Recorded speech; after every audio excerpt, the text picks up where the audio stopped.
Hello, my friends. Welcome to another episode of Coffee with Tea on Confidence Strides. I'm your host, Tonia Tyler, and I'm excited because I have a wonderful guest who will help you navigate your unresolved emotional pains and help you create a vision that will become your North Star. I would like to introduce you, Ms. Michele Maddox. Let me tell you a little bit about Michele. If it is time for you to break through to your fulfillment, joy, and expand vision of your life that you will long for, say yes to celebrating you and do it now. And with our fabulous and beautiful host, Miss Michele Maddox, she will help us get through that. So I would like to welcome Miss Michele Maddox. Thank you, Tonia. Thank you so much for inviting me. I'm glad to be here.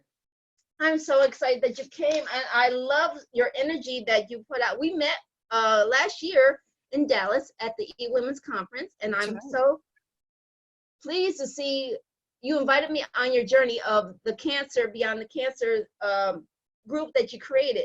Yes. So can you tell me, Michele, how did that come about? How did that group come about? That's a Facebook group? Yeah, your Facebook group. Okay, well, let me just start by saying I'm a certified and trained transformational life coach. And that's where, that was inspired by my own story. Like many, many women, I went through some stuff. I had a terrible divorce that went on for 18 months. You could write a book. Waiting to Exhale would just be scratching the surface on my story, and it wore me out. That and just years of not knowing how to get a grip on what had transpired in my life, how to shift my perspective so that I could learn from it and calm down and just be wiser as a result of the experience. But I noticed so many women around me were going through this. Divorce is rampant in the country, in the world, as we know. But so many were stuck, locked in this divorce story. And it was not just divorce, it was a few things that had happened in my life. But the bottom line is that over time, my body couldn't take the emotional pain anymore. It had an impact on my nervous system and therefore on my immune system. So I found myself ill. I got a cancer diagnosis and I thought that was absolutely impossible. It could not have happened. No one in my family had ever had cancer. And I thought this, no friend warned me. She said, if you don't get a hold of yourself and calm down and learn to manage and balance the way you are processing all the things that are happening to you, you're going to get cancer. And I said, that's impossible. It's impossible. And just blew it off. Right. Having dinner with my mother and my brother, the doctor called in the middle, 8 o'clock at night. We were having dinner at this little Japanese restaurant. And the phone rang and I was so happy to hear from him, never occurring to me that this was bad news. So I stepped out to the sidewalk and it was very hard for him to tell me, but he told me. So that became a challenge that was over. For 3 days, I lived in terror, but I ended up being forced by a dear friend to go speak to a woman who was like a coach, like a mentor. And she rewired me, she reprogrammed me, she changed my thinking. And I'm telling you, it was amazing how in a very short time, all the fear left me. I became probably this annoyingly perky, happy person sitting in the waiting room to have my chemo, or later on to have my radiation. And I'd be sitting there bald, and weak and thin and just as happy. And I'd just poke the person next to me and say, hey, so what are you here for? What kind of cancer do you have? And my purpose was to lift their spirits and to show them that they didn't have to be all glum and sitting there like a row of victims in a ward waiting for death. They could be, this was a time in their life where they could use this, I call it Earth School, where God hits you with a challenge, a test, and you have to figure out how to navigate it. And you have been given everything you need in your heart and soul. Your ability to be creative, to solve problems. You're an extension, an expression of God. So everything you need flows from God to you. And if you stop and think about that and really understand how powerful you are, cancer is just a test. It's just an Earth School test that will pass. But it depends on how you treat it. And that's the case with all that we're around the world, we're all dealing with a major test right now, you know, from coast to coast, from all over the planet. As a collective, we are all going, oh my gosh, how are we going to deal with this? It's about perspective. And I think that if you understand the possibilities that can flow from you, if you shift your thinking, if you recognize your connection to God and the gift, the grace that comes with that, and if you tap into the unique gifts you were given, we're all different. You know, some of us are writers, some are speakers, some are just compassionate, and we spread love so easily. We touch people, we smile people. When I was very sick and I started feeling good, this was so bizarre. No one could figure out how this bald, sick woman going through cancer, and I had 36 rounds of radiation. I mean, it was serious. But no one could figure out why I was grinning so much and happy, and it was infectious. I went to the market near my house, and there was a butcher, and I had gotten to be friendly with him, just a guy behind the counter, Jose. And one day he said, how are you, señora? ¿Cómo está? And I said, oh, I'm doing great. But Jose, I've been diagnosed with cancer. He dropped what he was doing, washed his hands off, ran around the counter and grabbed me and embraced me and started praying. And then he grabbed onto my shopping cart and started praying. And then people surrounded us. They didn't know why, but we had arms from everywhere. People passing us heard us praying, and they wrapped their arms around us. And I felt so loved and lifted up and supported and not alone. And I just began to spread that with other people, to share that with other people. And I would walk through the market or wherever I was, and people would be drawn to me. I established eye contact, human to human. I see you, you're a stranger, but I see you, and I'm smiling. And they would stop and look at me like, do I know you? Do I know you? You know, and they say, well, who are you? And did we meet? And I say, no, how are you doing? And then we'd end up hugging and we'd talk, because we have this gift of supporting each other, this love in our hearts. It's readily available. All we have to do is stop being victims. And I'm writing a book about that, actually. Right now. It's called Self-Pity Derails Success. Principles and strategies to create the life you want. So you can be a victim with cancer, with divorce, with job loss, with bankruptcy, with the death of a loved one, with all kinds of things. You can be, you know, and have every right to feel miserable because stuff has happened to you. Or you can stop and say, okay, Earth School, this is a lesson. I'm going to turn this around, and I'm going to figure out what I have to work with in my heart and soul and spirit, in the training I've had, in the education I've had, in the support I have in the community. I'm going to pull it together, and I'm going to move forward toward a vision. You and I talked a little bit about vision building.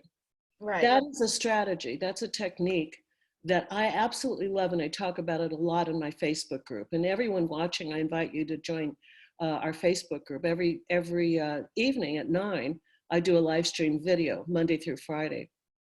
So if you go to Michele Maddox, you'll find me on Facebook very easily. But with a vision, which is a composite of who you want to be in your life, we do an exercise where you can say, in 3 years, this is how I want my life to look. I can see an image of myself, maybe standing on a corner in the Champs-Élysées in Paris, or downtown St. Martin, or Brooklyn, or Harlem, or wherever it is, Rodeo Drive, or the beach, or on the mountaintop. Here's where I'll be, my favorite place. Here's what I'll be wearing. Here are the fragrances, here are the sounds and sights and textures and colors to give it life and to make it real, like give it Technicolor.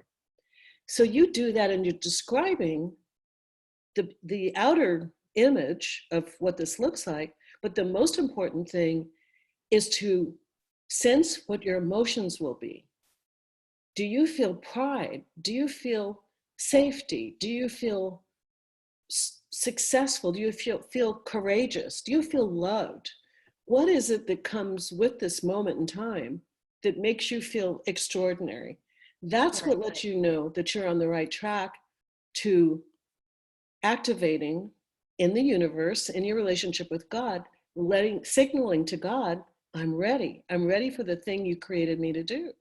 And Right. God's saying, finally, Michelle's ready, or Jose's ready, or George, or Tonia, whoever it is. God's saying, now she gets it. Now she understands what I created her to do, the way I created her to share her gifts in the world and to be Right. fulfilled and to find purpose and happiness. So Well, vision building is, yeah, so that's something I love to work on with people. well, I have a question. It's like for those who are like new to hearing this concept, it sounds like, you're saying I have control over my thoughts or how things can perceive. Like, how do you prepare yourself if you've not dealt with that? What kind of tool would you put in place to get to that level of, envisioning your life? Is there like a certain maybe step that somebody could take towards getting that going? Well, I'm very good at walking people through the process, and boys are tough, let me tell you, because they're not used to going into those emotional, vulnerable places. They're used to being, strong, and they have to present being in control at all times. But when I can get men or women to stop and just go step by step, and it's a series of questions, we have a conversation, and we have to do it more than one time. And I suggest people write out a vision. I give them some guidelines and then keep visiting that vision, which will change over time. They'll decide in a month or two, I really want more than this. And I believe in big visions. I don't believe in describing something that is like a baby step outside of your comfort zone. That's not living and feeling alive and feeling inspired. I encourage people to just aim for the stars. Right. You say, I want people to understand that I feel that this is an important principle to know in life. Well, why not write a book? Why not do a series of books? One individual that I worked with had an art collection, and his challenge when he came to me was that he had just been diagnosed with cancer. And I wanted to shift him out of fear into a vision for how this art collection, this incredible art collection created over 25 years, how this could be meaningful to the rest of the world.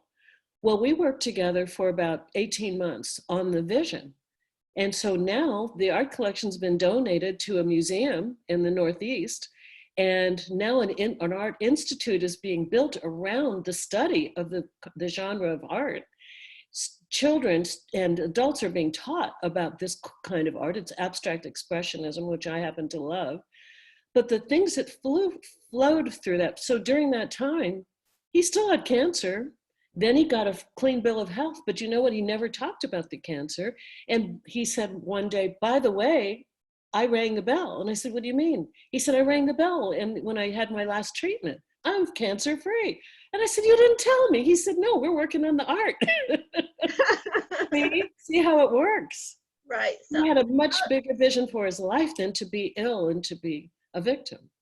right. So, I know people who've had cancer, so I've never had it personally myself, but how do you shift that?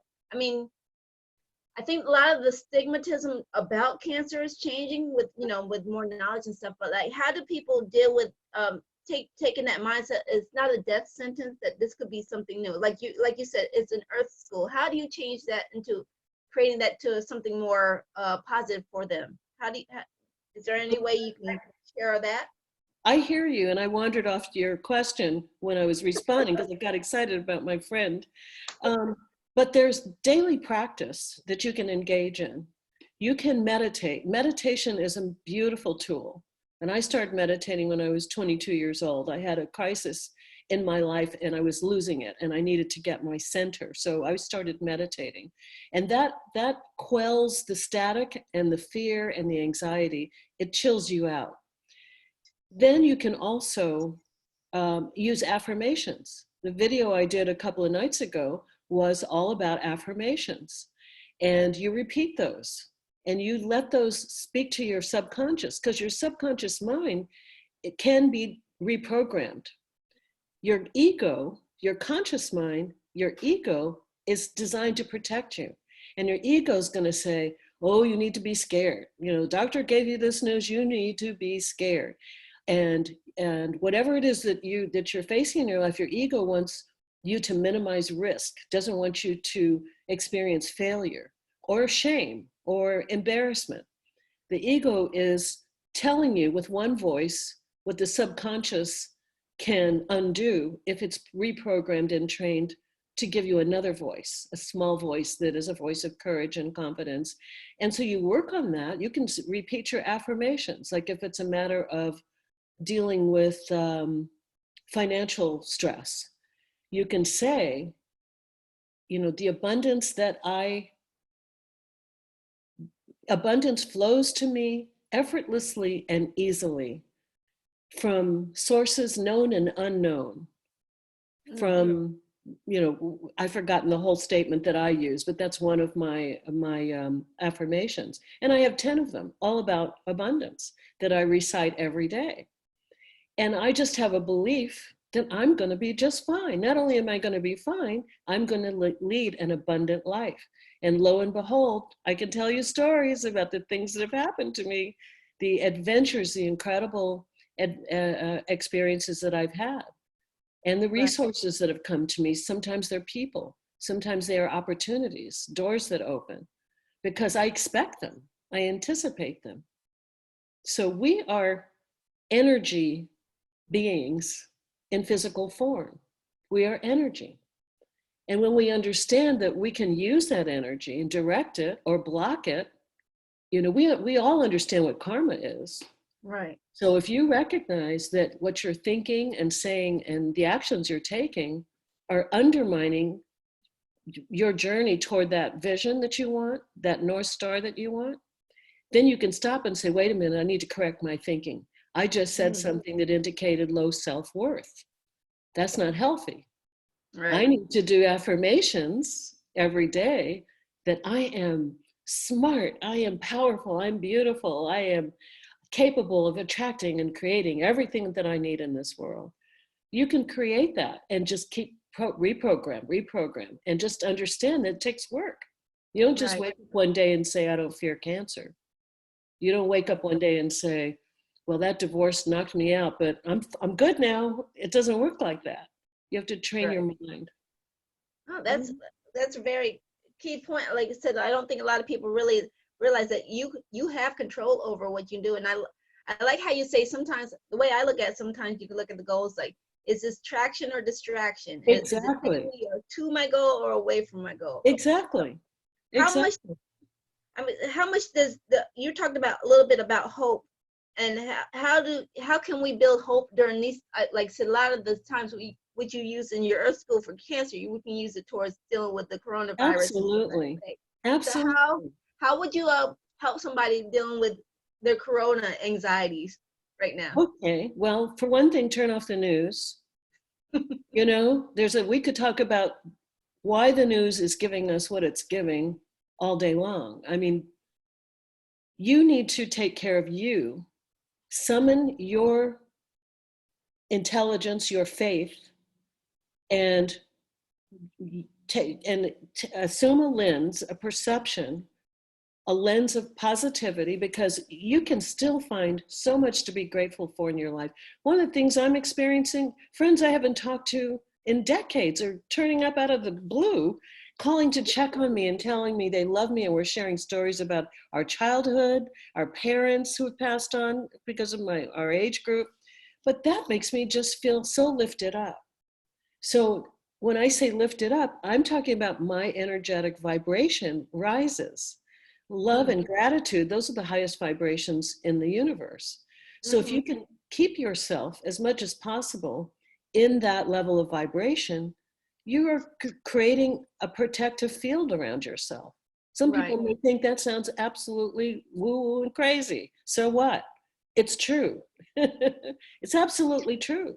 Well, it's been wonderful, and I can't believe we're down to like the last 2 minutes. And I know you talked about your live stream, and I was researching when I was looking on you. You have a retreat. Is there anything else you'd like to mention within the 2 minutes, like where people can find you and some of the services that you offer?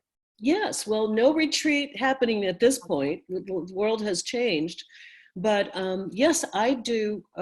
I teach 5 different courses, and I can do them one-on-one, privately, or in small groups. And the foundational course is called Taking Your Dreams Higher. And I actually did an introductory workshop recently in the Bahamas with a group of women who were cancer survivors. That was an incredible experience. Really strong women who have been through hell on earth, with the hurricane destroying one of the islands near Nassau. And so everyone's feeling very vulnerable there. But we were laughing and praying and singing together. The feeling that you get through these programs is very uplifting and positive, and very supportive of where you want to go in life. So that's one of the things that I can offer. But anyone who's listening to this interview can contact me, and I'll be glad to talk with you, have a conversation.